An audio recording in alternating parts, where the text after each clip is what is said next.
The air in the throne room was thick with the scent of death and roses. Before her stood Alpha King Elias Draven, a monster cloaked in regal silks, his eyes glowing with the ancient curse that had claimed a dozen brides before her. Selene Hayes, the broken Omega offered as a sacrifice, knew this was her end.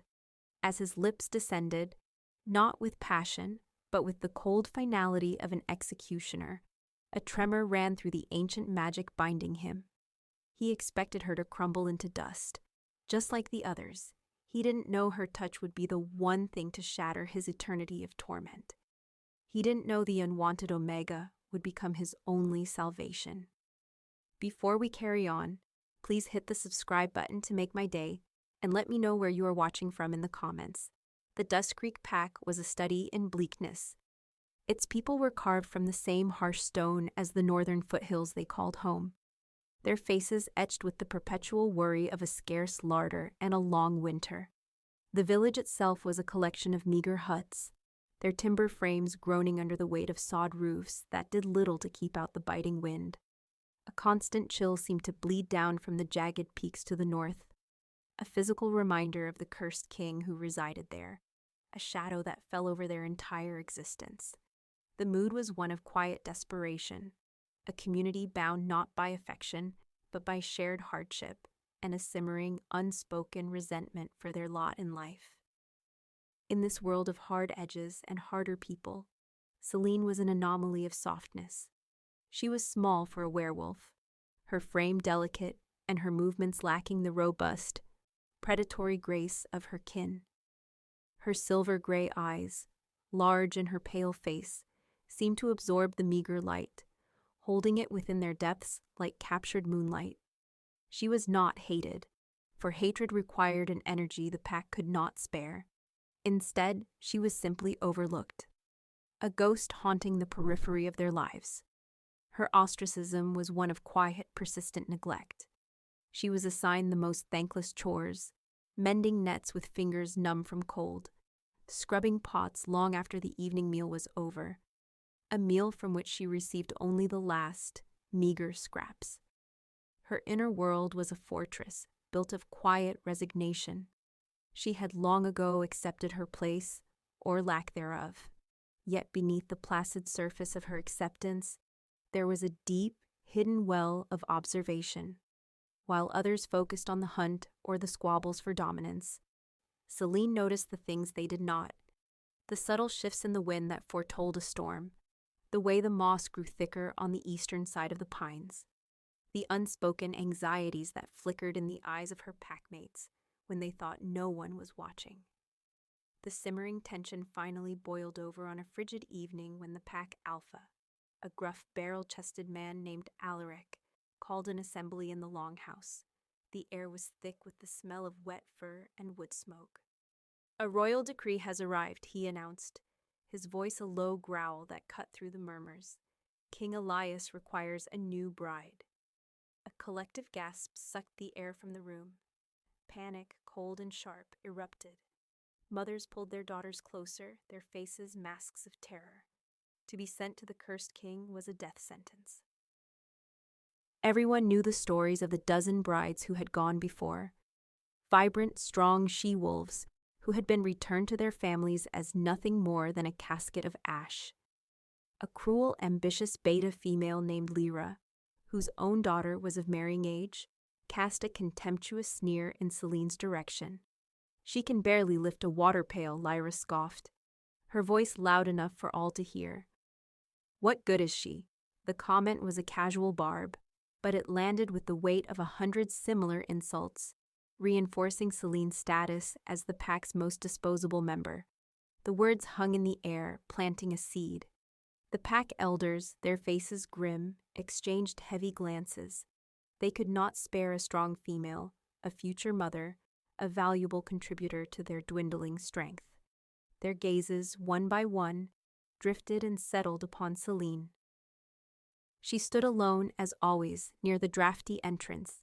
It was a death sentence presented as a sorrowful, pragmatic duty. Alaric's voice was heavy with false regret when he spoke her name. "Selene, you will go." A wave of terror, icy and absolute, washed over her. But then, something else flickered within her. A strange and unfamiliar spark. Purpose. Her life had been a meaningless sequence of chores and hunger, a slow fading into invisibility. Now, her death would have meaning. It would save another girl, Lyra's daughter perhaps, from this terrible fate. A profound and startling calm settled over her. She lifted her chin, her silver-gray eyes meeting Alaric's without flinching, and nodded once. "I accept," she said, her voice barely a whisper, yet it carried across the stunned silence of the longhouse. Her quiet dignity unnerved them more than any tears or pleas ever could have. For the first time in her life, every eye in the room was on her. The journey to the cursed keep was a lonely, week-long penance. Selene was placed in the back of a rickety cart, its wooden wheels groaning a constant complaint against the rutted road. Her escorts were 2 royal guards, their faces set in grim, unreadable lines beneath their steel helms. They had not spoken a single word to her since leaving Dust Creek, their silence a wall as impenetrable as the mountains they journeyed toward. The landscape shifted with agonizing slowness. The sparse, familiar woodlands of her home gave way to a darker, more menacing forest of black pines, their needles seeming to drink the very light from the sky. Soon, even those fell away, replaced by the jagged, black teeth of mountains that clawed at the bruised purple clouds. The air grew colder, thinner, carrying a scent of ancient stone and perpetual winter. For the last full day of the journey, the keep was visible. Dravenstone. It was less a castle and more a wound in the sky. A silhouette of jagged towers and broken battlements that seemed to defy gravity, wreathed in a perpetual swirling mist that clung to its stones like a shroud. The sight of it should have filled her with dread, but Selene found herself strangely detached. She spent the long, rattling hours lost in introspection, sifting through the sparse memories of her life. There were no fond moments to cling to, no gentle words or loving embraces to recall for warmth. Her existence had been a tapestry woven with the threads of invisibility. She remembered the sting of being chosen last, the ache of a stomach that was never quite full, the profound loneliness of being in a crowd and feeling utterly alone. No one had ever truly looked at her, not until the moment they had condemned her.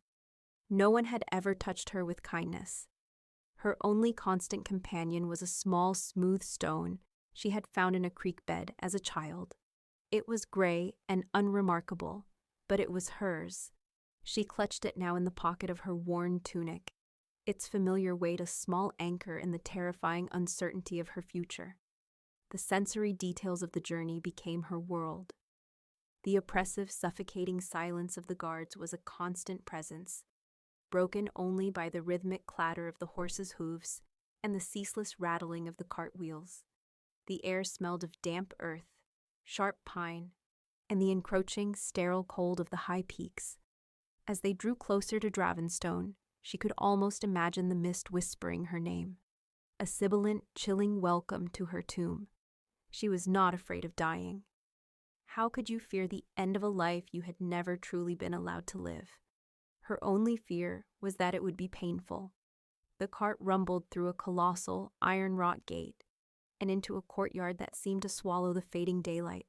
Selene was led from the cart, her legs stiff and weak, into the main keep. The throne room of Dravenstone was a cavernous, cold expanse that felt more like a mausoleum than the heart of a kingdom. Towering arches disappeared into the gloom above, and the stone floor was slick with a damp chill. Dust motes, thick as insects, danced in the few slivers of moonlight that pierced the grime-caked windows high overhead. The only attendees to this grim mockery of a wedding were the king himself, a man with sharp, hawkish features and a serpent's smile whom Selene assumed was his advisor, and a handful of servants who lingered in the shadows, their eyes as hollow and empty as the hall itself. And then she saw him, Alpha King Elias Draven. He sat upon a throne of black, unadorned stone, a figure of tragic, terrible beauty. He was handsome in a way that was almost painful to behold, with high cheekbones, a strong jaw, and a mane of black hair that fell across his brow. But his perfection was marred by the curse that was his constant companion. A network of faint black veins pulsed just beneath the surface of his pale skin, like shadow roots clinging to his soul. His eyes, a deep, startling blue, held an ancient, bottomless agony. His aura was a suffocating blanket of immense suppressed power and a despair so profound it was a physical force in the room. He moved with the weary, fluid grace of a predator long caged. A king who had accepted his damnation a century ago. The advisor, who introduced himself as Lord Valerius, stepped forward. His smile never reached his cold, calculating eyes. He unrolled a scroll and began to read the marriage rites in a flat, dispassionate monotone. A union to appease the ancient bloodline, he droned, to quell the shadow that lies upon this land. The words were meaningless, a hollow ritual before an execution. Elias's gaze fell upon Selene, and for a moment, the agony in his eyes was replaced by something akin to pity. It was a look she was far more familiar with, and it pricked at her fragile composure. "Let us be done with it," he said, his voice a low rumble of gravel and sorrow, the sound of a man who had pleaded for an end that would not come. The ritual, Valerius explained, was absolute. The curse demanded the union be sealed with a kiss. It was at that moment of contact, the joining of the cursed king with a new life, that the parasitic magic would feast, consuming the bride and leaving nothing but ash. Elias rose from his throne and approached her. He was a mountain of shadow and sorrow, and she was a forgotten wildflower in his path. He leaned in, his expression one of grim finality, fully expecting her to dissolve into nothingness at his touch, just as the 12 before her had. Selene's entire body trembled. This was it, the end. She closed her eyes, a single tear escaping to trace a cold path down her cheek. She thought of the smooth stone in her pocket, of the cold wind of the north, of a life that had never been. She accepted her fate. Her lips, chapped and pale from the journey, brushed against his. Instead of the searing pain of oblivion, a shock wave of pure energy erupted from the point of contact. It was not hot or cold, but something else entirely, a force that hummed like a plucked string in the very fabric of reality. The black veins that marred Elias's skin recoiled violently, vanishing for a split second as if burned by a sudden light. He stumbled back, a sharp, ragged gasp tearing from his throat. He stared at her, his face a mask of pure, unadulterated disbelief. The curse, for the first time in 100 years, had faltered. Selene stood before him, trembling but solid, very much alive, her own silver-gray eyes wide with a shock that mirrored his own. The monster had kissed her, and she had not broken. Something else had. The stunned silence in the throne room crackled, thick and heavy. Elias stared at his own hands, flexing his fingers as if to ensure they were still his. They were steady. The faint black tracery of the curse that always pulsed beneath his skin was gone, leaving his flesh looking unnervingly pale and mortal. He looked back at Selene, this impossible girl who stood before him, alive and breathing, her wide, silver-gray eyes reflecting his own shock. The air around her did not smell of ozone and ash, but of rain-soaked earth and a faint, clean scent of wild herbs. For a century, hope had been a poison he had learned to purge from his system. And now, a single drop of it, delivered by the lips of this broken Omega, burned through him with an agony far worse than the curse itself. It was terrifying. Fear, sharp and primal, seized him. He retreated a step, his regal composure shattered. "Guards," he commanded, his voice hoarse, unfamiliar to his own ears. 2 armored figures materialized from the shadows. "Take her to the North Tower chamber. Keep her there. Do not let her out of your sight." He could not bear to look at her. this anomaly who threatened to upend the grim certainty of his damnation. She was the monster now, a creature of impossible survival who had thrown his world into chaos. As the guards gently but firmly escorted a bewildered Selene from the hall, Lord Valerius glided to the king's side. The advisor's mask of cool composure had momentarily slipped, a flicker of genuine surprise crossing his hawkish features before being swiftly suppressed. He smoothed the front of his dark silk doublet, his eyes narrowing with a sharp, calculating light. "What was that?" Elias whispered. The words torn from him, he gestured vaguely to the empty space where Selene had stood. "The curse, Valerius." It recoiled from her. Valerius's lips thinned into a semblance of a reassuring smile. "An anomaly, Your Majesty. Nothing more. Perhaps her weakness, her lack of a potent life force, created an unexpected reaction. A misfire. It changes nothing." He paused, his gaze drifting towards the high, grime-caked windows where a full moon was beginning its ascent. "The night is not yet over. The curse is tied to the moon's peak." This may have simply been a delay of the inevitable, but Elias knew it was more than that. He had felt it. For one breathtaking, horrifying second, there had been silence. Not the roaring, agonizing chaos of the curse, but a profound and absolute stillness within his own soul. A quiet he had not known since he was a boy. That single moment of peace was more addictive and more frightening than any power the darkness had ever offered him. He was terrified of the girl who had caused it, and even more terrified of the desperate, clawing need to feel it again. The chamber in the North Tower was a prison of breathtaking beauty. The walls were hung with rich tapestries depicting ancient hunts and forgotten queens, their woven colors still vibrant despite a thin layer of dust. A fire crackled merrily in a stone hearth, large enough to stand in, casting a warm, dancing glow over a bed piled high with furs and velvet cushions. It was a level of opulence Selene could not have imagined, a world away from the damp straw pallets and scratchy wool blankets of her life in Dust Creek. Yet the heavy oak door had been locked from the outside with a resounding thud. The single tall window, she quickly discovered, overlooked a sheer 1,000-foot drop down the side of the mountain, and the silent armored guard posted outside her door was a constant reminder of her status. It was a gilded cage. Bewildered, Selene sank onto the edge of the impossibly soft bed. She raised a trembling hand to her lips, the memory of the kiss a phantom touch on her skin. She had braced for oblivion, for the searing pain of being unmade, but had found only the press of another's mouth against hers. And then, that bizarre eruption of energy, she felt a nascent sense of agency, a flicker of power she could not begin to comprehend. She had survived the unsurvivable. She crossed the room to a tall, silver-framed mirror, half expecting to see some monstrous transformation. But the reflection that stared back was just her, a thin, pale girl with haunted silver eyes. Yet something was different. The perpetual look of resignation was gone, replaced by a dawning bewilderment and a spark of something that might have been defiance. She was not just the broken Omega anymore. She was the girl who had lived.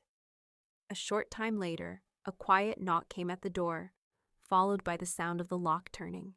An elderly servant entered, carrying a tray laden with roasted chicken, fresh bread, and a steaming cup of what smelled like spiced tea.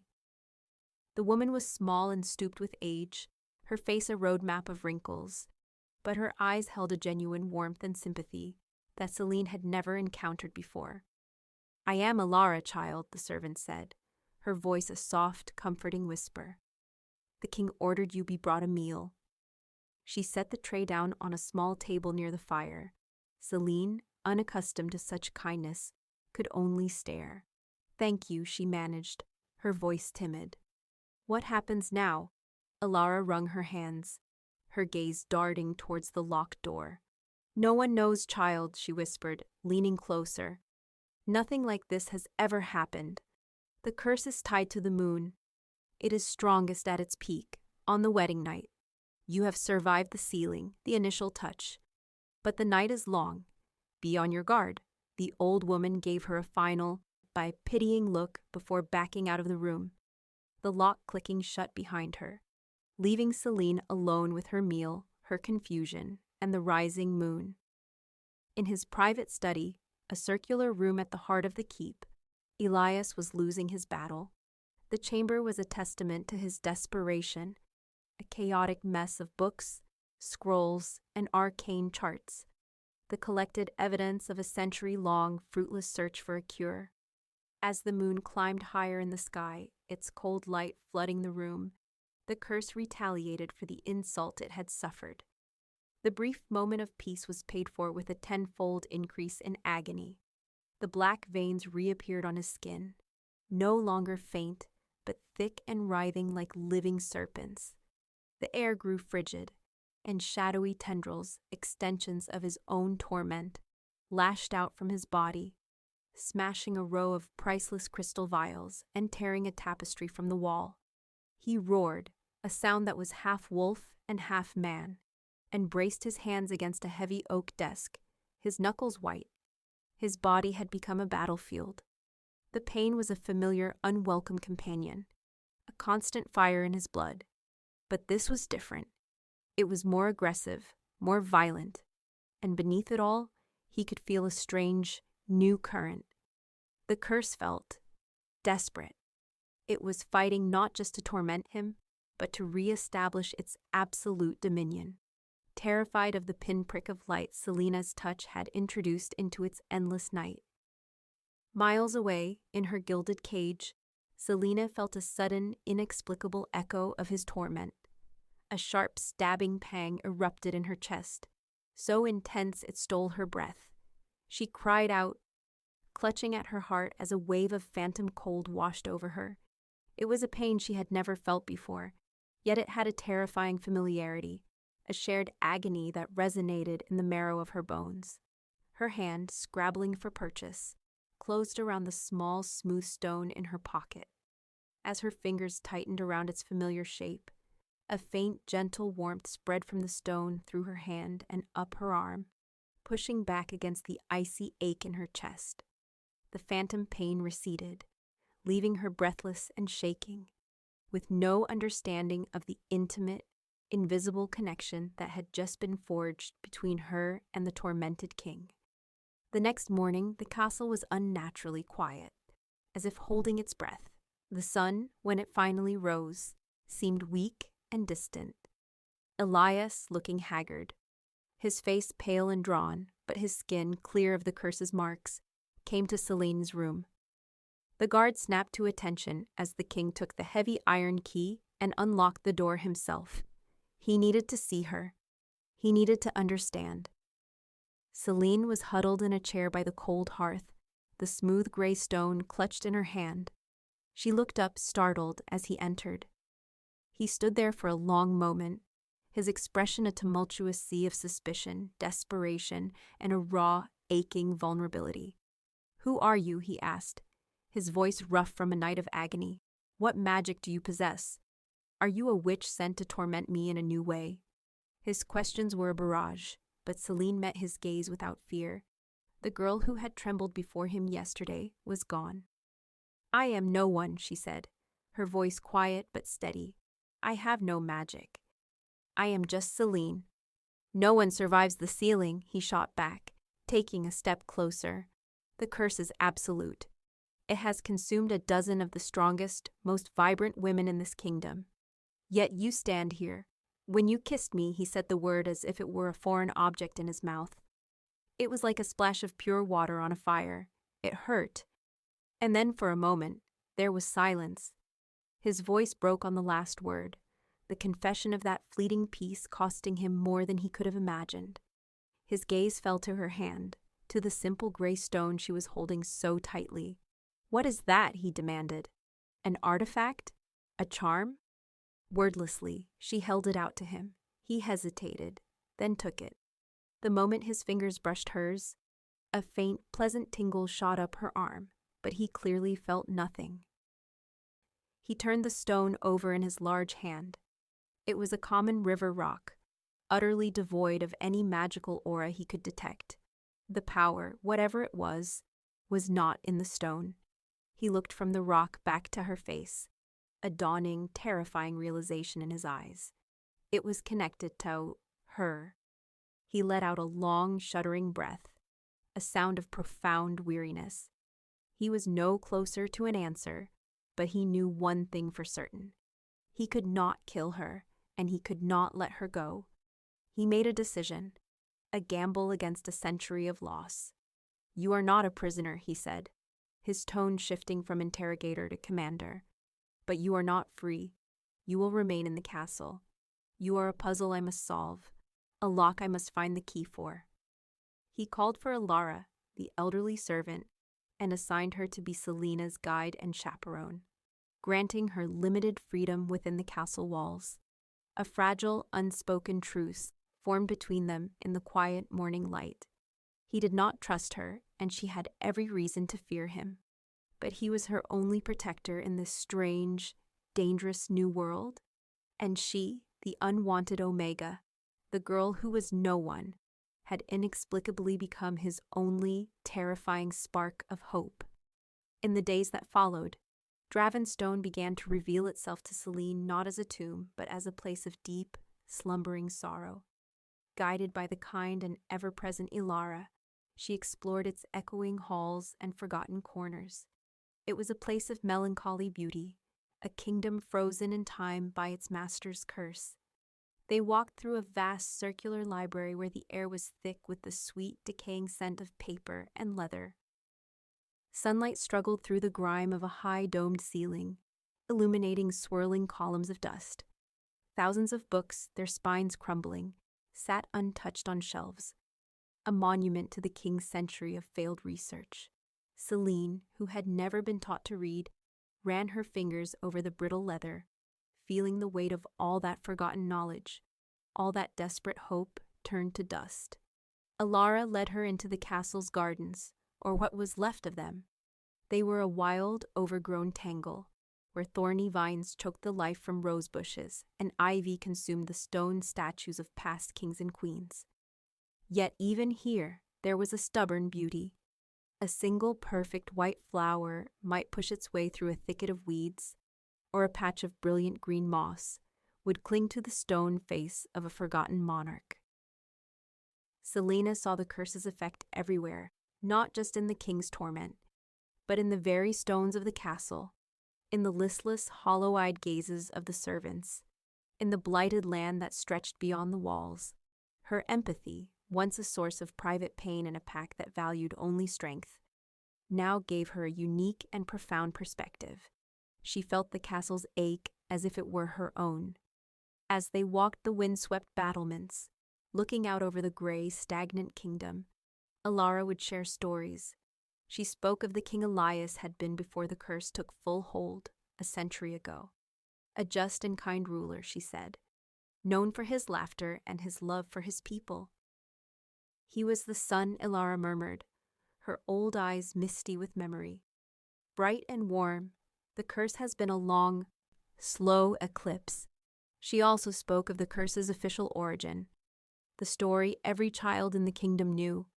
A powerful and jealous sorceress from a rival kingdom, spurned by Elias's ancestor, King Theron, had laid this blight upon his bloodline out of pure spite. But the story, as neat and simple as it was, felt incomplete to Selene. It was too clean, too black and white. It didn't account for the deep, abiding sorrow she felt emanating from the king, a sorrow that felt older and more complex than simple affliction. Her growing comfort was not shared by all. Lord Valerius, the king's advisor, seemed to materialize in the corridors whenever she felt a moment's peace. He moved with a serpent's silent grace, his dark robes whispering over the stone floors. His interactions were always brief, always seemingly accidental. Yet they left a chill in their wake. One afternoon, as she was returning from the gardens, he rounded a corner and bumped into her, his hand steadying her arm. His touch was cold, his fingers lingering a moment too long, a subtle act of possession that made her skin crawl. "You must be careful, my lady," he said, his voice a silken threat. "These old stones can be treacherous." His eyes, cold and dark as polished jet, raked over her, dismissing her simple dress and worn shoes. "It is a marvel you are still with us. The king's curse is a precise and ancient magic. For it to fail suggests an impurity. Either in the curse," he paused, letting the implication hang in the air, "or in the subject."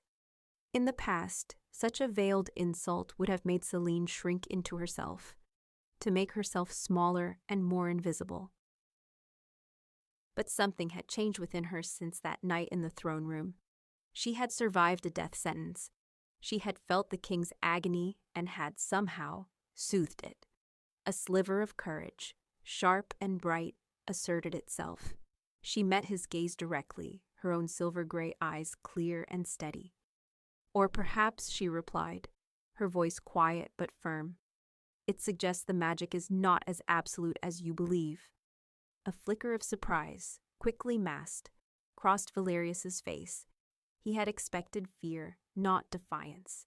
He offered a thin, humorless smile. "A quaint theory."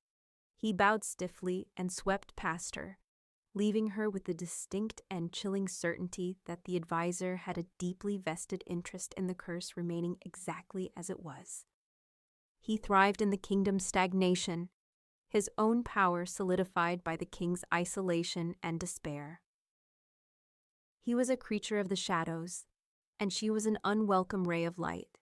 The library, with its scent of decay and forgotten words, called to her. Elias had avoided it for decades, seeing it only as a monument to his failure. But Selene found herself drawn to its oppressive silence, to the weight of its history. One afternoon she wandered its circular paths alone, Alara having left her to her thoughts. She felt a strange pull towards a specific, neglected alcove, tucked away behind a towering shelf of astronomical charts. As she drew closer, the small, smooth stone in her pocket, her only worldly possession, began to grow warm. It was not a burning heat, but a gentle, insistent pulse, like a tiny, sleeping heart waking from a long slumber.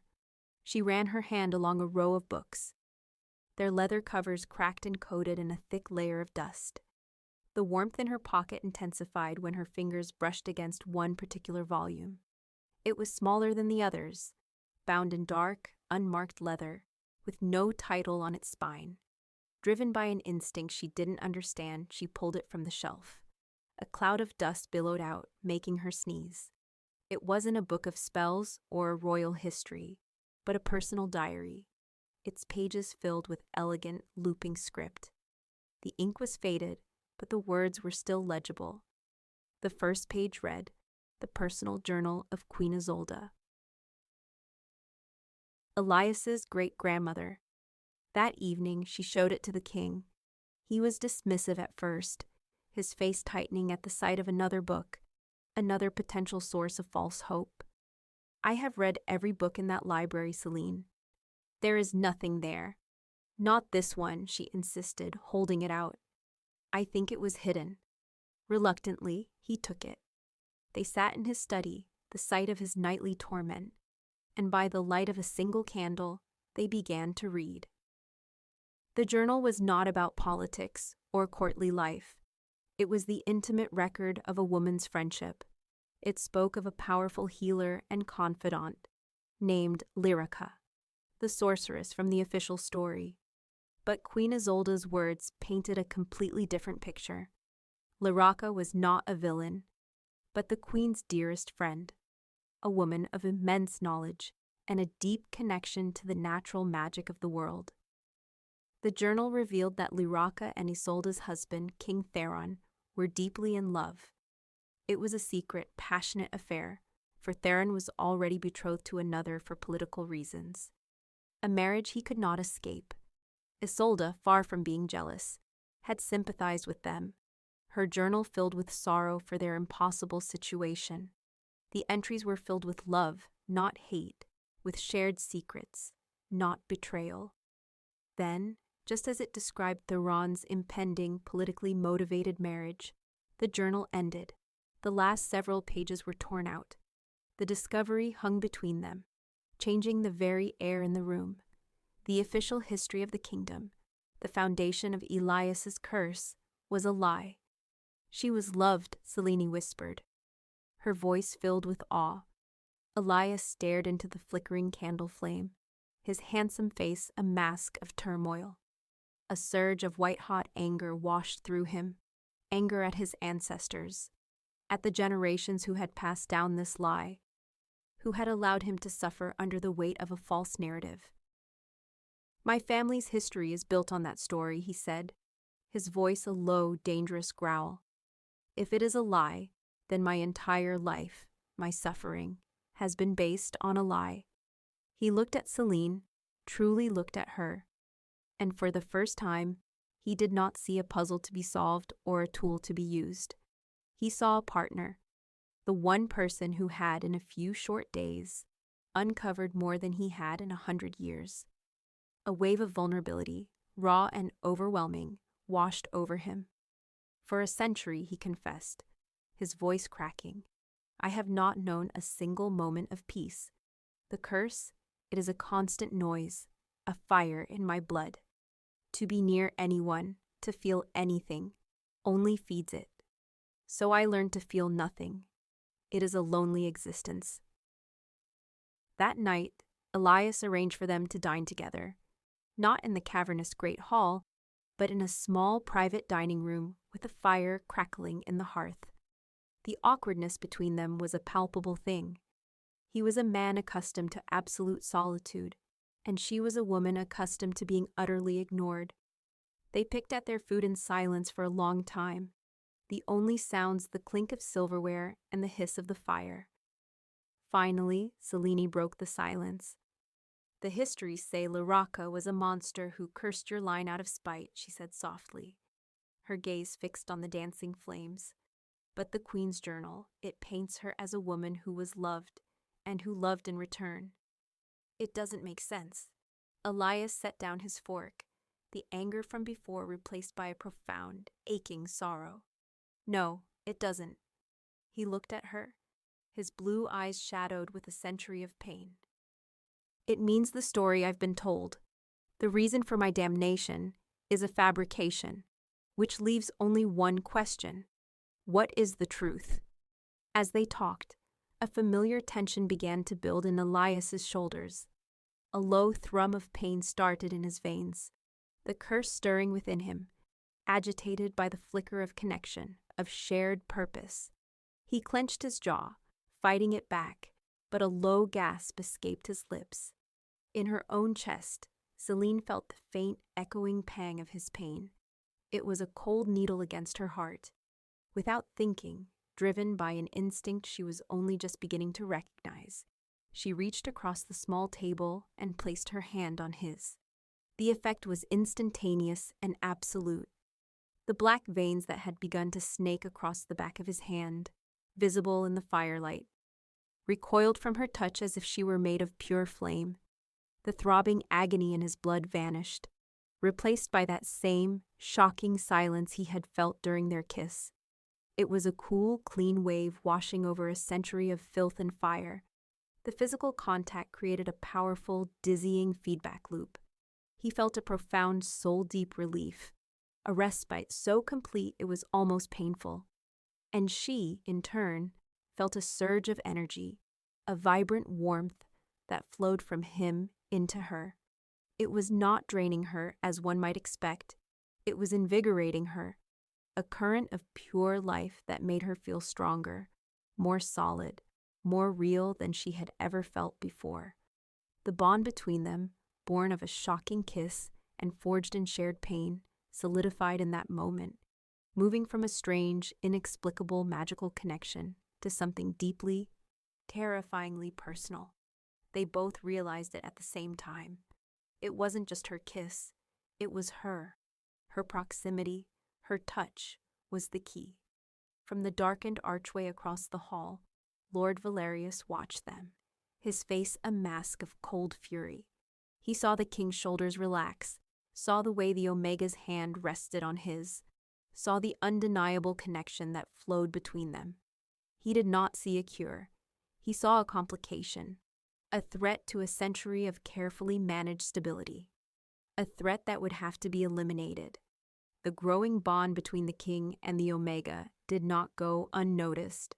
Like a fungus, Lord Valerius thrived in the damp, stagnant air of the cursed court, and the fresh breeze of hope that Selene brought with her was a threat to his very existence. He began his work subtly, planting seeds of doubt in the fertile ground of the court sphere. He would find a nervous lord lingering by a tapestry and murmur, "The king is changed, yes, but is it for the better? He is beholden to this Omega. His judgment is clouded. The kingdom is more vulnerable than ever." To a gaggle of whispering servants, he would let slip, "They say the girl's touch does not break the curse, but merely commands it. What sort of power is that? What happens when she decides to command the king himself?" He fanned the embers of superstition, painting Selene as a clever witch who had not ended the kingdom's nightmare, but had simply replaced it with her own. His campaign of whispers culminated in a public and brutal gambit. During a formal gathering in the Great Hall, the first Elias had held in years, Valerius announced that he had procured an ancient artifact for the castle's protection.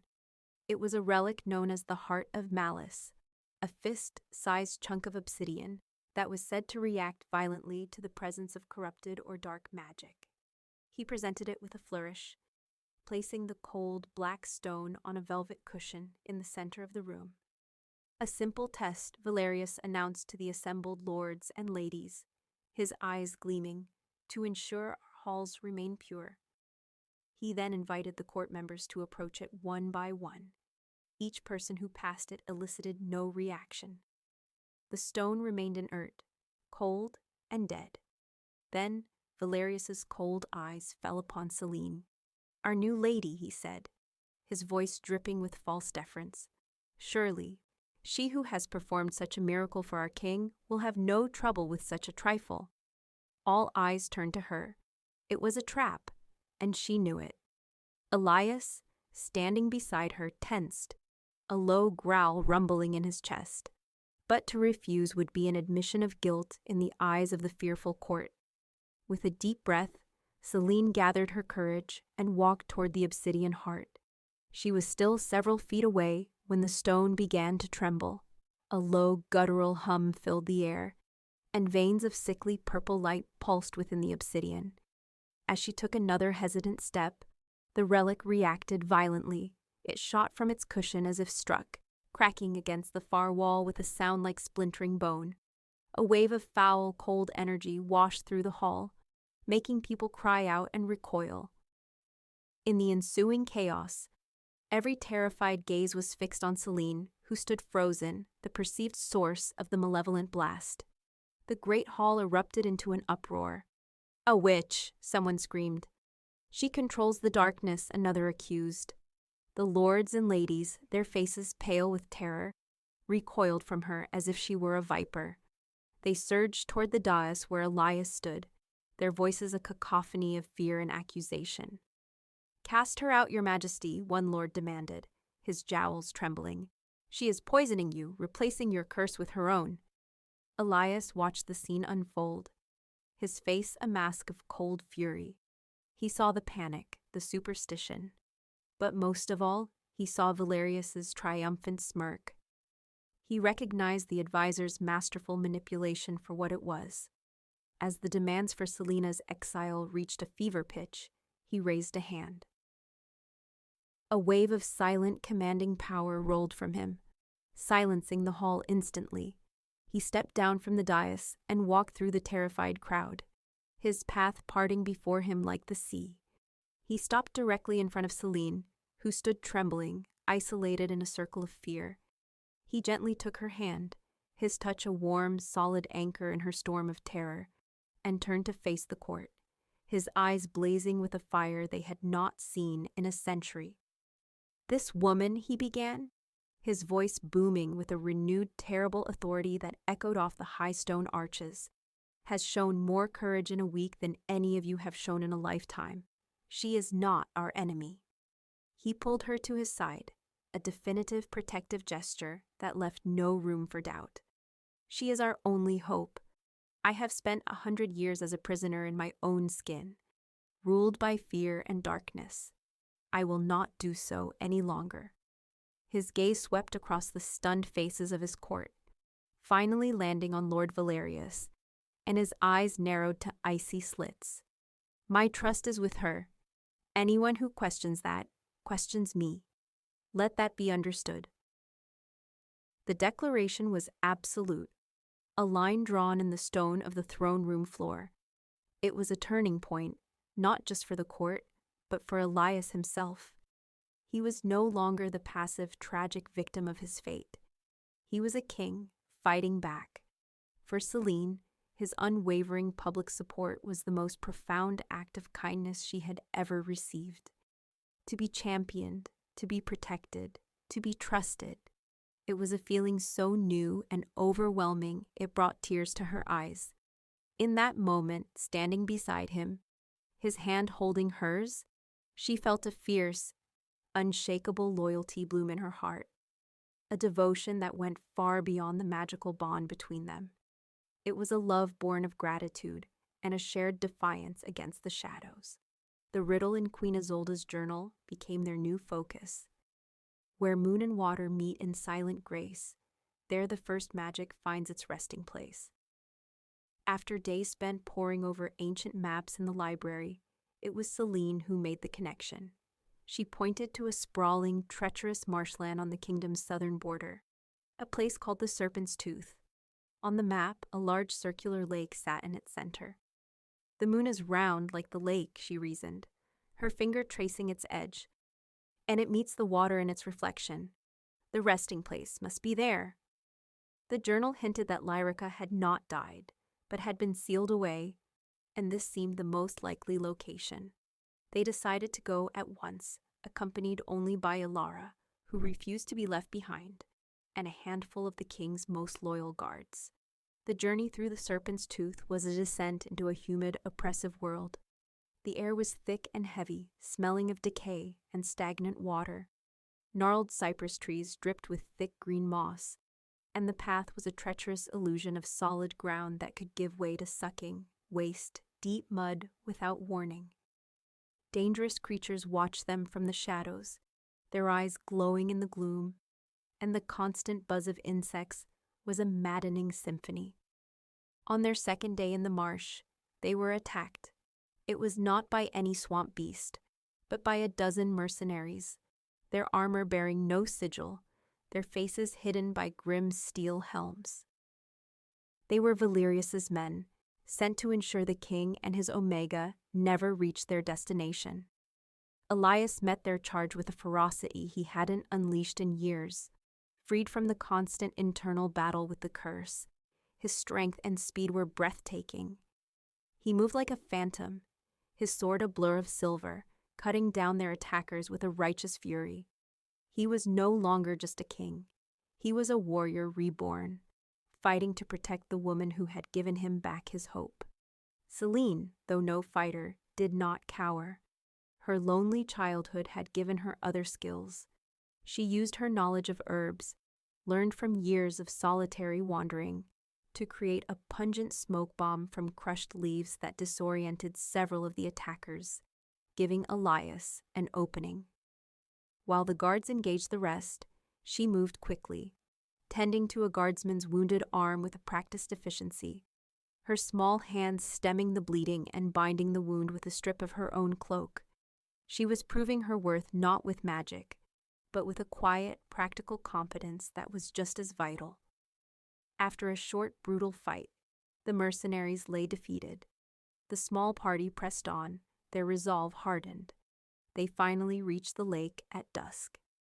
In the center of the murky water, half submerged and covered in a ghostly phosphorescent moss, was a stone structure. It was a temple, ancient and silent, the air around it thick with a neutral, waiting magic. A narrow stone causeway, slick with algae, led to a single, sealed entrance, Carved into the stone door was a circular indentation, a basin meant for an offering. "The entrance requires a blood offering from the royal line," Elias said, reading the faint runes around the door. "It is a lock only my family can open." Without hesitation, he drew a small, sharp knife from his belt, made a swift cut across his palm, and pressed his bleeding hand into the stone basin. They waited and waited. Nothing happened.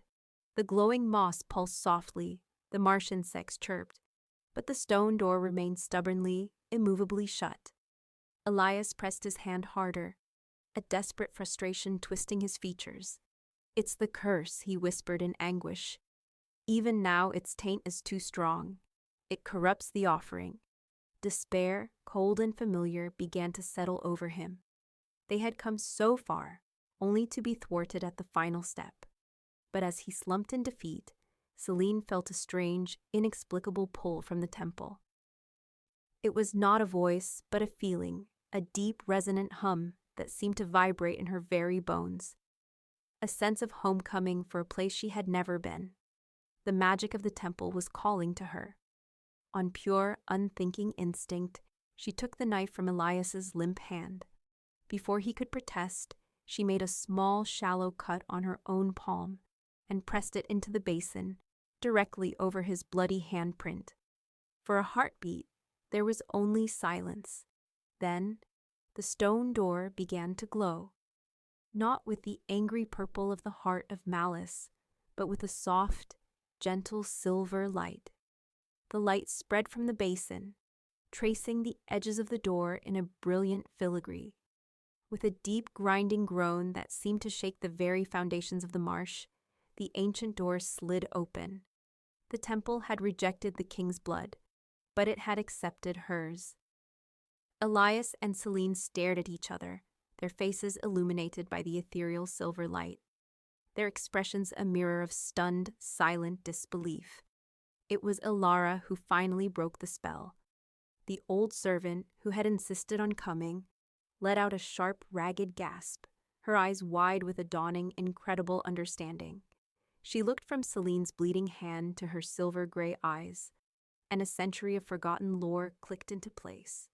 "It is not just the king's bloodline that is tied to this place," Ilara breathed, her voice trembling with awe. "The old legends, the ones my grandmother told me, they spoke of the sorceress's apprentices. They said her own blood, her own family, scattered and went into hiding after she was sealed away. They were said to be born under a silent moon, appearing weak, their power hidden, but carrying her dormant magic within them." Her gaze, filled with a new and profound respect, settled on Selene. An Omega bloodline. The revelation struck them with the force of a physical blow. Selene was not just a random Omega from a forgotten pack. She was a direct descendant of Liraka. Her entire life, her perceived weakness, her frailness, her quiet, observant nature, it had all been a form of protection. The dormancy of her magic had been a shield, hiding her from those who would exploit or destroy her, waiting for the moment it would be needed most. Her kiss hadn't just soothed the curse, it was the key, after 100 years of searching, finally meeting its lock. The silver light from the open doorway spilled into the temple, illuminating a space that was not the tomb they had expected. It was a place of ethereal, heartbreaking beauty. The air was cool and clean, carrying the scent of night, blooming jasmine, and clean, wet stone. The circular chamber was vast, its walls carved with intricate patterns that seemed to shift and flow in the soft light. In the center of the chamber, a pool of water, perfectly still and clear as glass, reflected the distant stars from a high, open oculus in the dome above. Hovering just above the surface of the pool, shimmering like a heat haze in moonlight, was a spectral form. It was a woman, tall and graceful, her features etched with a profound and ancient sorrow, yet radiating a power that was calm and immense. She was not the monstrous hag of legend, but a woman of sorrowful, majestic beauty. This was the spirit of Liraka. Her voice, when she spoke, was not a sound that entered their ears. but a melody that resonated directly in their minds, like the chiming of distant crystal bells. "You have come," she communicated, her spectral eyes fixing on Selena with a look of pained recognition. "Child of my blood, I have waited so long." Elias stepped forward, his hand protectively on Selene's arm, his face a mask of confusion and anger. "You cursed my family," he stated, the words tasting like ash in his mouth. "You condemn my line to a century of torment." Loraka's form wavered, a sigh of pure sorrow rippling through the air. "No," she chimed, her grief a palpable force. "The curse was not born of my hatred, but of another's fear, and a spell of protection gone horribly wrong." Her story unfolded in their minds, a torrent of images and emotions. She showed them King Theron, Elias's ancestor, a man torn between his love for her and his duty to his kingdom. She showed them Theron's advisor, a man named Malachi, Valerius's ancestor, his face contorted with jealousy and a lust for power, whispering poison into his king's ear, convincing him that Loraka's magic was a bewitchment, a tool to seize the throne. "He did not trust our love," Loraka explained, her voice aching with the memory of that ancient betrayal. "Malachi convinced him to perform a ritual, a spell of cleansing meant to sever my magic from his bloodline, to protect him from my influence. But Malachi twisted the ritual. He corrupted it. The image in their minds shifted to a dark chamber, a spell of pure magic being warped into something parasitic and vile. It was meant to be a shield, but it became a cage. A parasitic entity that feeds on the very life force it was meant to protect. It craves connection, the spark of life and affection, which is why it consumes your brides. Any genuine spark of love acts as a feast for it, a surge of power so great it overwhelms and destroys the host. In a final desperate act, as she was being sealed away by the corrupted magic, Loraka had bound her own spirit to the temple, creating an epicenter to contain the curse's ravenous hunger and prevent it from consuming the entire kingdom. She had been waiting for a century, for one of her own bloodline to appear, someone who carried her dormant magic, who could act as a pure conduit to finally unravel the corrupted threads. The truth was a devastating blow. Elias staggered back, the weight of 100 years of misplaced hatred crushing him. His suffering, his isolation, the deaths of a dozen innocent women, all of it was based on the jealous lies of a man long dead. Selene looked at the sorrowful spirit, her ancestor, and felt not the pride of a secret heritage, but a deep, aching empathy for the woman's lonely vigil. The quiet sanctity of the moment was shattered by a slow, mocking clap. Lord Valerius emerged from the temple's entrance, his own contingent of armored mercenaries fanning out behind him. He had followed them. His facade of civility was gone, replaced by a sneer of open contempt, his eyes gleaming with avarice. "Touching," he drawled, his voice echoing in the sacred space. "A family reunion. My ancestor was right to fear your kind, sorceress. Your magic breeds chaos and emotion." He gestured around the blighted kingdom they had left behind. "This curse has kept the kingdom stable, predictable. Under my family's guidance, of course. Your cure would bring chaos. A king ruled by his heart, and a witch for a queen." His eyes, cold and reptilian, landed on Selene. "I will not allow it." He strode forward, his men forming a barrier between them and the exit. From within his robes, he produced an object that seemed to drink the silver light from the room. It was a heart carved from black obsidian, pulsing with a faint, sickly purple light. It was the heart of malice from the court, but now Selene understood its true purpose. "My ancestor was a visionary," Valerius boasted, holding the artifact aloft. He knew the curse was a source of immense power. He designed this, a key to harness it. "I do not want to break the curse, you fools. I want to control it." His plan was as simple as it was monstrous. He would kill Elias, the curse's host, and as the parasitic magic was released, The obsidian heart would act as a vessel, siphoning all of that collected power into itself. He would kill Selene, the only one who could unravel it, and become the new immortal master of the blighted kingdom, wielding a century of collected life force as his own. A fierce protective rage, purer than any he had ever known, surged through Elias. With a roar that was all Alpha King, he launched himself forward. The temple chamber exploded into a whirlwind of violence. Elias's loyal guards, though outnumbered, met the mercenaries with grim determination. Elias himself was a demigod of battle. Empowered by his fury and the clean, steadying presence of Selene's magic, he moved with a speed and strength that was terrifying to behold. His sword was a blur, each strike precise and deadly.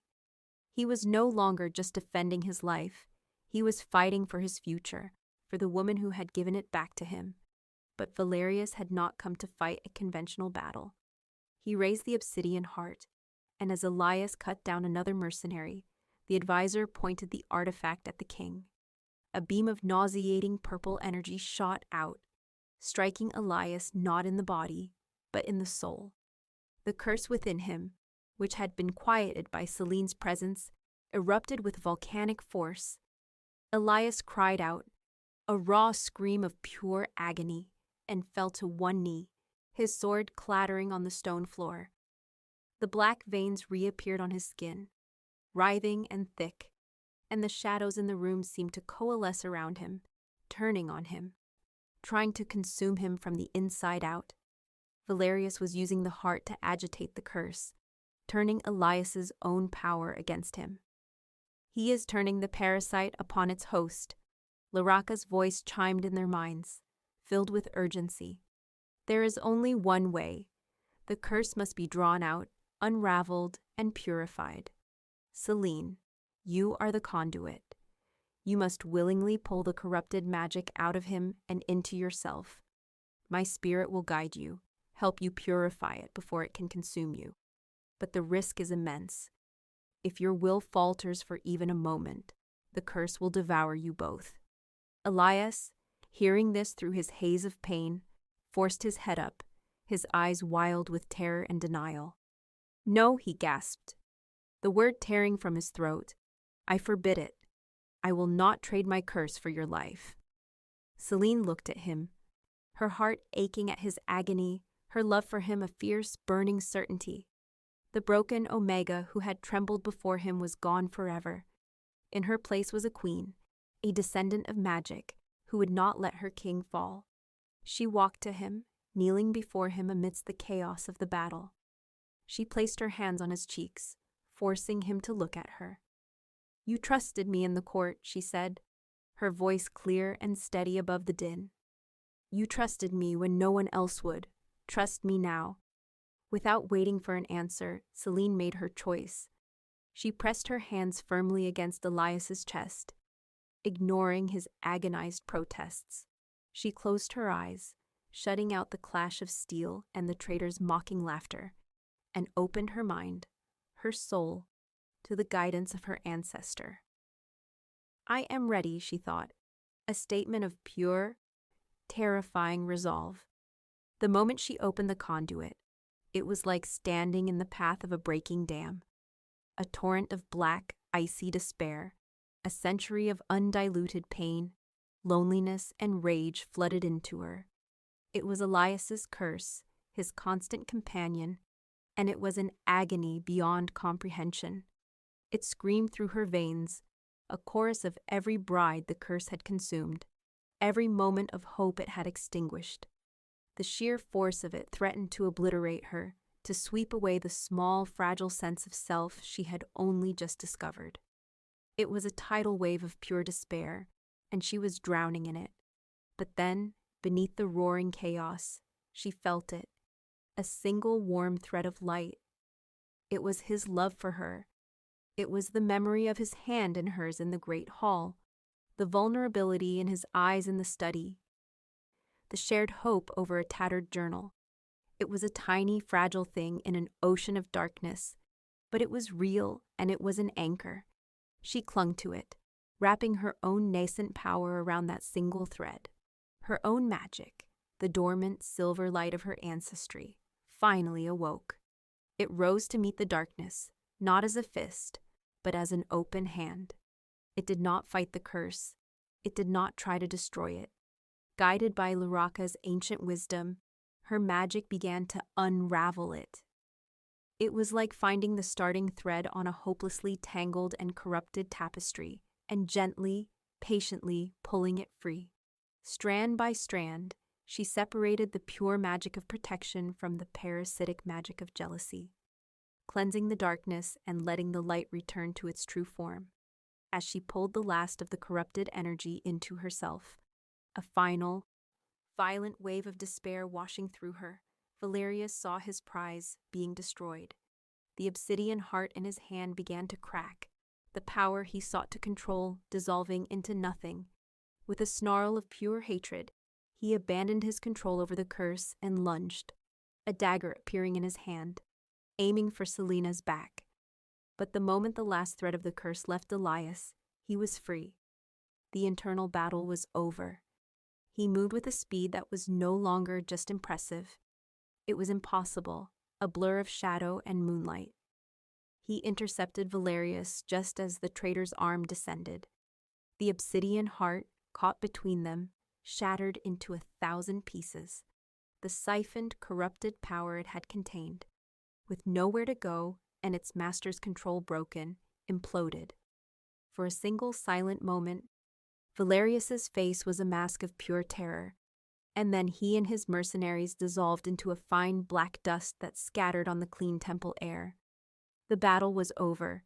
The curse was broken.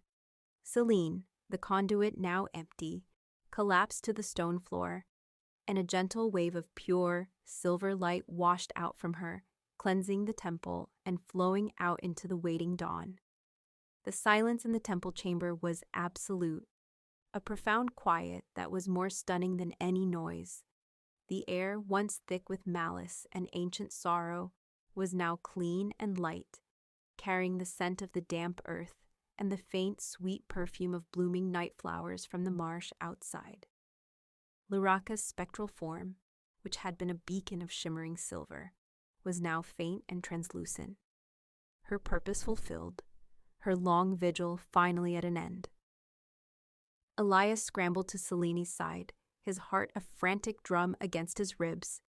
She lay on the cold stone floor, still and pale, but her chest rose and fell in a slow, peaceful rhythm. He reached out, his hand trembling, and brushed a stray lock of dark hair from her forehead. His skin, for the first time in his memory, was warm to his own touch. The faint, hated tracery of black veins was gone, leaving his flesh clear and unmarred. He looked at his hands, truly seeing them for the first time not as instruments of a curse, but as the hands of a man. His eyes, once shadowed with a century of agony, were now clear, revealing a deep, warm brown he had forgotten they ever were. He was just a man. "She is your balance," Luraka's voice chimed, no longer in their minds, but a faint, fading whisper on the air itself. Her form was little more than a wisp of smoke now. Her bloodline was always meant to guard yours, to temper your fire with her earth. Cherish her. Heal the land together. With a final peaceful smile that conveyed a century of gratitude and release, her spirit dissolved completely, leaving only the scent of jasmine and the quiet hum of the now purified magic in the temple. Elias felt a wave of overwhelming, suffocating emotion. It was love, so pure and fierce it was a physical pain in his chest. It was gratitude, so profound it brought him to his knees. The crushing weight of 100 years of darkness, of isolation, of being a monster in his own skin, was simply gone. In its place was a fierce, burning determination to build a future, a world, a life that was worthy of the sacrifice she had been willing to make. Gently, reverently, he slid his arms beneath her and lifted her from the floor. She was so light in his arms, yet she felt more solid and real than the entire world he had known before. He held her close, her head resting against his shoulder, and walked out of the temple, leaving the dust of his traitorous advisor and the ghost of his curse behind, stepping into the soft gray light of a new dawn. The journey back to Dravenstone was a revelation. The world, which Elias had only ever seen through a filter of pain and despair, was now shockingly vibrant. The oppressive supernatural mist that had clung to the castle and the surrounding lands for a century had vanished, burned away by the silver light that had erupted from the temple. The sun, when it rose fully, was not a distant, mocking orb, but a source of genuine, glorious warmth on his skin. He noticed, for the first time, the brilliant emerald of the moss on the trees, the sapphire flash of a dragonfly's wings, the way the light turned the marsh water to molten gold. The land itself seemed to be breathing a sigh of relief. Small, tender green shoots were already pushing their way through the blighted gray soil along the path, life returning with a stubborn, joyful persistence. Selene awoke not to the cold stone of the temple, but to the impossible softness of her bed in the royal chambers. The first thing she saw was Elias, sitting in a chair beside her bed, watching her with an intensity that made her breath catch. He looked different. The lines of pain around his eyes were gone. His face was relaxed, younger. He was the handsome king from the statues, the man from Alara's stories, brought to life. She felt different too. The constant, low-level hum of anxiety that had been her lifelong companion was gone. In its place was a calm, steady river of power flowing through her veins. It was her magic, her birthright, no longer dormant but awake and alive, a part of her as natural as her own heartbeat. She was no longer the broken Omega, a fragile thing at the mercy of the world. She was whole. "Is it?" she began, her voice a little hoarse. "Is it gone?" Elias was by her side in an instant, taking her hand, his touch warm and solid. "Yes," he said, his voice thick with emotion. "It's gone. You saved me, Selene. You faced down a century of darkness, and you unmade it. You saved us all." He raised her hand to his lips, his kiss infinitely gentle. Then he cupped her face, his thumbs stroking her cheekbones, his warm brown eyes holding hers. "For 100 years, I was a monster in a cage, and the world was just a collection of gray shapes outside the bars. You not only opened the cage, you walked inside, and you showed me the sun again." His voice dropped to a low, serious murmur. "In the throne room, I made you my bride to satisfy a curse. It was a death sentence. Now, I am asking you to be my wife, my queen, because I cannot imagine a single day of this new life without you by my side. I love you, Selene Hayes." Tears welled in her eyes, tears of pure, unadulterated joy.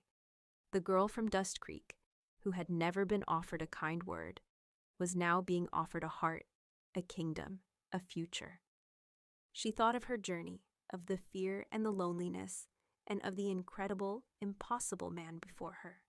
She loved him with a fierceness that matched his own. "Yes," she whispered, her heart full to bursting. "Yes, Elias." As he leaned in to kiss her, a new and powerful connection sparked between them, deeper than the magical bond, more profound than their shared trauma.